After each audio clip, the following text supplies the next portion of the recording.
Hello ಎಲ್ಲರಿಗೂ, welcome back to my YouTube channel. ಇವತ್ತು ನಾನು ಸ್ವಲ್ಪ ಒಂದು 300-400 ಗ್ರಾಮ್ ಆಗೋಷ್ಟು ಪೆಪ್ಪರ್ ಚಿಕನ್ ಮಾಡ್ಕೊಳ್ಳೋದಕ್ಕೆ ಬೋನ್ಲೆಸ್ ಚಿಕನ್ನ ತೆಗೆದಿಟ್ಕೊಂಡಿದ್ದೀನಿ. 2 ಮೀಡಿಯಮ್ ಗಾತ್ರದಷ್ಟು ಈರುಳ್ಳಿನ ಚಿಕ್ಕದಾಗಿ ಕಟ್ ಮಾಡಿ ಇಟ್ಕೊಂಡಿದ್ದೀನಿ. ತುಂಬ ಚಿಕ್ಕದಾಗೆ ಕಟ್ ಮಾಡ್ಕೊಂಡು ಇಟ್ಕೊಳ್ಳಿ. ಮತ್ತು ಒಂದು 2 ಬೆಳ್ಳುಳ್ಳಿನ ಬಿಡಿಸಿ ಚಾಕುನಲ್ಲೇ ಹಾಗೆ ಕಟ್ ಮಾಡಿ ಇಟ್ಕೊಂಡಿದ್ದೀನಿ. ಇನ್ನು ಶುಂಠಿ ಬೆಳ್ಳುಳ್ಳಿ ಪೇಸ್ಟ್ನ ಸಹ ತಗೊಂಡಿದ್ದೀನಿ. ಮತ್ತು ಸ್ವಲ್ಪ ಮೇಲ್ಗಡೆ ಉದುರಿಸೋದಕ್ಕೆ ಕೊತ್ತಂಬರಿ ಸೊಪ್ಪನ್ನು ತೊಗೊಂಡಿದ್ದೀನಿ.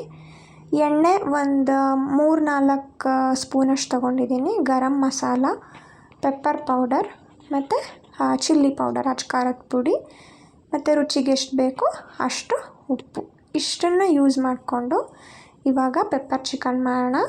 ಬಾಣಲಿಗೆ ಒಂದು 3 ಟೇಬಲ್ ಸ್ಪೂನ್ ಆಗೋಷ್ಟು ಎಣ್ಣೆನ ಹಾಕೋತಿದ್ದೀನಿ. ಎಣ್ಣೆ ಕಾದ್ಮೇಲೆ ಕಟ್ ಮಾಡಿ ಇಟ್ಕೊಂಡಿರೋ ಬೆಳ್ಳುಳ್ಳಿನ ಹಾಕ್ತಿದ್ದೀನಿ. ಬೆಳ್ಳುಳ್ಳಿ ಹಾಕೋದ್ರಿಂದನೇ ಈ ಪೆಪ್ಪರ್ ಚಿಕನ್ಗೆ ತುಂಬಾ ಟೇಸ್ಟ್ ಕೊಡುತ್ತೆ. ಮಧ್ಯದಲ್ಲಿ ಬೆಳ್ಳುಳ್ಳಿ ಸಿಕ್ಕರೆ ಬಾಯಿಗೆ ತುಂಬ ಚಿಕ್ಕದಾಗಿ ಬೇರೆ ಕಟ್ ಮಾಡ್ಕೊಂಡಿದ್ದೀನಿ, ತುಂಬಾ ರುಚಿಯಾಗಿರುತ್ತೆ. ಸೊ ಇಲ್ಲಿ ಬೆಳ್ಳುಳ್ಳಿನೇ ತುಂಬ ಮೇಯ್ನ್ ಇಂಗ್ರೀಡಿಯೆಂಟ್ ಅಂತಲೇ ಹೇಳ್ಬೋದು. ಸ್ವಲ್ಪ ಬಾಡಿಸ್ಕೊಂಡು ಇವಾಗ ಈರುಳ್ಳಿನ ಹಾಕೋತಿದ್ದೀನಿ. ಈರುಳ್ಳಿನೂ ಕೂಡ ಬ್ರೌನ್ ಕಲರ್ ಬರೋವರೆಗೂ ನೀವು ಬಾಡಿಸ್ಕೋಬೇಕಾಗುತ್ತೆ. ಚೆನ್ನಾಗಿ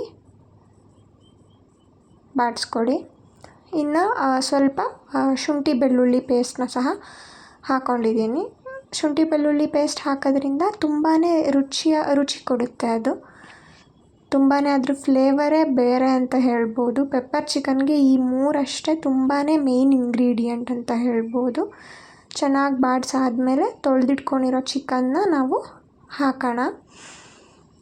ಇವಾಗ ಇದಾಗಿದೆ. ಇದಕ್ಕೆ ಸ್ವಲ್ಪ ಚಿಕನ್ ಹಾಕಿ ಚೆನ್ನಾಗಿ ಮಿಕ್ಸ್ ಮಾಡಿ ಒಂದು ಸ್ವಲ್ಪ ಕಲ್ಲುಪ್ಪನ್ನು ಹಾಕ್ತಾಯಿದ್ದೀನಿ, ಸೊ ದಟ್ ಅದು ಬೇಗ ಬೇಯುತ್ತೆ ಅಂತ.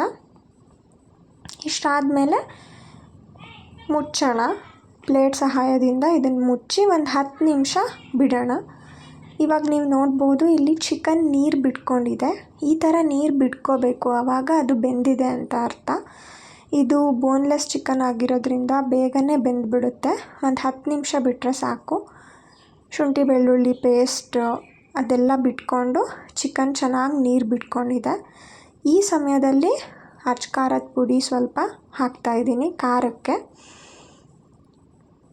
ಚೆನ್ನಾಗಿ ಬಾಡಿಸ್ಕೋಬೇಕು. ಬಾಡಿಸ್ಕೊಂಡಾದಮೇಲೆ ಇದಕ್ಕೆ ಇನ್ನೊಂದು ಸ್ವಲ್ಪ ಗರಂ ಮಸಾಲ ಹಾಕೋಣ, ಸೊ ದಟ್ ಟೇಸ್ಟ್ ಚೆನ್ನಾಗಿರುತ್ತೆ. ಬರೀ ಪೆಪ್ಪರ್ ಪೌಡರ್ ಹಾಕಿದರೆ ಅಷ್ಟೊಂದು ನಮಗೆ ಟೇಸ್ಟ್ ಗೊತ್ತಾಗಲ್ಲ. ಹಾಗಾಗಿ ಖಾರಕ್ಕೆ ಅಚ್ಚ ಖಾರದ ಪುಡಿ ಮತ್ತು ಟೇಸ್ಟ್ಗೆ ಗರಂ ಮಸಾಲ, ಒಂದು ಸ್ವಲ್ಪ 1/4 ಟೇಬಲ್ ಸ್ಪೂನಷ್ಟು ಚಿಕನ್ ಫ್ರೈ ಪುಡಿನ ಹಾಕ್ತಾಯಿದ್ದೀನಿ. ಹಾಕಿ ಮಿಕ್ಸ್ ಮಾಡಿ ನಂತರ ಒಂದು 1/4 ಲೋಟದಷ್ಟು ನೀರನ್ನು ಹಾಕ್ತಾಯಿದ್ದೀನಿ, ಸೊ ದಟ್ ಮಸಾಲೆ ಎಲ್ಲ ಚೆನ್ನಾಗಿ ಹೀರ್ಕೊಳ್ಳಿ ಅಂತ. ಇದನ್ನು ಹಾಕಿದ್ಮೇಲೆ ಸ್ವಲ್ಪ ಹೊತ್ತು ಮುಚ್ಚಬೇಕು. ಅದಾದಮೇಲೆ ಈ ಥರ ಕುದಿ ಬಂದಮೇಲೆ ಎಷ್ಟು ಬೇಕು ರುಚಿಗೆ ಅಷ್ಟು ಉಪ್ಪನ್ನ ಹಾಕೋತಿದ್ದೀನಿ. ಸೊ ಇದಾಗಿದೆ ಅಂತ ಅರ್ಥ. ಇದನ್ನು ಇನ್ನೊಂದು ಸ್ವಲ್ಪ 1-2 ನಿಮಿಷ ಮುಚ್ಚಿ ತೆಗೆದ್ರೆ ಫುಲ್ ಕುದೀತಾ ಇದೆ. ಈ ಸಮಯದಲ್ಲಿ ಲಾಸ್ಟಿಗೆ ನಾವು ಪೆಪ್ಪರ್ ಪೌಡರ್ನ ಹಾಕೋಬೇಕು. ಸ್ವಲ್ಪ ಜಾಸ್ತಿನೇ ಹಾಕೋಬೇಕು, ಬಿಕಾಸ್ ಇದೇ ಪೆಪ್ಪರ್ ಪುಡಿನೇ ನಮಗೆ ಟೇಸ್ಟ್ ಗೊತ್ತಾಗಬೇಕು ಬೇರೆ ಪುಡಿಗಳಿಗಿಂತ. ಇದನ್ನು ಹಾಕಾದ್ಮೇಲೆ ಜಾಸ್ತಿ ಹೊತ್ತೇನು ಬೇಯಿಸೋ ಅವಶ್ಯಕತೆ ಇಲ್ಲ. ಪೆಪ್ಪರ್ ಪೌಡರ್ನ ನಾವು ಮನೆಯಲ್ಲೇ ಮಾಡ್ಕೋಬೋದು, ಮೆಣಸನ್ನು ಪುಡಿ ಮಾಡ್ಕೋಬೋದು. ಇವತ್ತದು ಖಾಲಿಯಾಗಿತ್ತು ಅಂತ ನಾನು ಪ್ಯಾಕೆಟಲ್ಲಿರೋದನ್ನ ಹಾಕ್ತಿದ್ದೀನಿ. ತುಂಬಾ ರುಚಿ ಕೊಡುತ್ತೆ. ಲಾಸ್ಟಿಗೆ ಸ್ವಲ್ಪ ಕೊತ್ತಂಬರಿ ಸೊಪ್ಪು ಉದುರಿಸಿದ್ರೆ, ಕೊತ್ತಂಬರಿ ಸೊಪ್ಪು ಕೂಡ ತುಂಬಾ ಟೇಸ್ಟ್ ಕೊಡುತ್ತೆ, ಟೇಸ್ಟ್ ಡಿಫ್ರೆಂಟ್ ಆಗಿರುತ್ತೆ.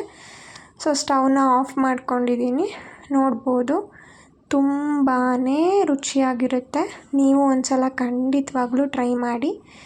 ಒಂದು ಸರ್ವಿಂಗ್ ಬೌಲಿಗೆ ಹಾಕ್ಕೊಂಡಿದ್ದೀನಿ, ನೋಡ್ಬೋದು. ತುಂಬಾ ಬಿಸಿಯಾಗಿ ತುಂಬಾ ಟೇಸ್ಟಿಯಾಗಿ, ಇನ್ನು ಚಳಿಗಾಲದಲ್ಲಂತೂ ತುಂಬಾ ಚೆನ್ನಾಗಿರುತ್ತೆ. ಟ್ರೈ ಮಾಡಿ. Thank you.